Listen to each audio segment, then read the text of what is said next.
Mesdames et messieurs, vous trouverez dans votre dossier un rapport daté du 18 mai 2016, rapport 330/2016 de la Commission européenne, qui fixe ce que doivent être les grandes orientations de politique économique de la France pour les années 2016 et 2017.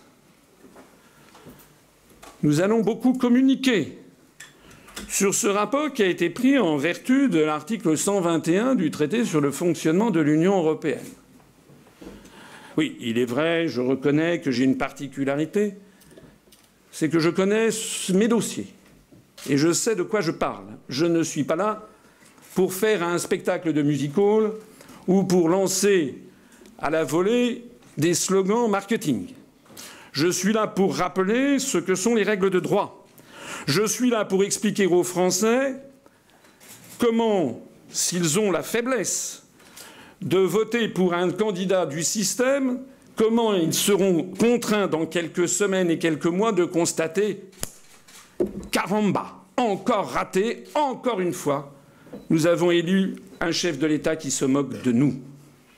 Vous trouverez dans ce rapport sur les grandes orientations de politique économique les contraintes que le gouvernement français devra appliquer si nous restons dans l'Union européenne. Vous découvrirez notamment qu'il est demandé à la France de poursuivre la politique de rigueur que nous poursuivons depuis 25 ans avec les brillants résultats que vous voyez. Vous découvrirez qu'il est demandé à la France de continuer à tailler en pièces nos acquis sociaux, notamment de dévaloriser, voire de supprimer le SMIC.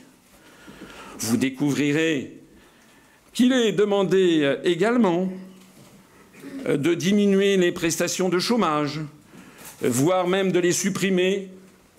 Et vous découvrirez qu'il est question d'avoir tout simplement des contrats à durée indéterminée qui seraient tellement amoindris que vous pourriez être chassé de votre employeur du jour au lendemain. Vous découvrirez qu'il est demandé à la France de tailler en pièces toutes les protections des professions réglementées.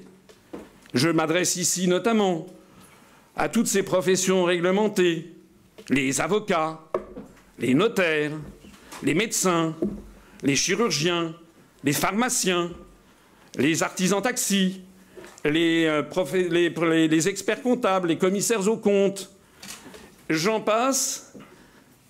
Toutes ces professions sont en fait condamnées à une mise en concurrence frontale dans les années qui viennent, à la demande de Bruxelles, dans ce qu'il est convenu d'appeler maintenant l'ubérisation de la société française. J'en profite au passage pour rappeler que les lois prétendues El Khomri ou Macron ne sont en fait que l'application servile des demandes de ce rapport sur les grandes orientations de politique économique prises en vertu de l'article 121, qui est l'un des grands secrets que personne en France ne veut expliquer aux Français.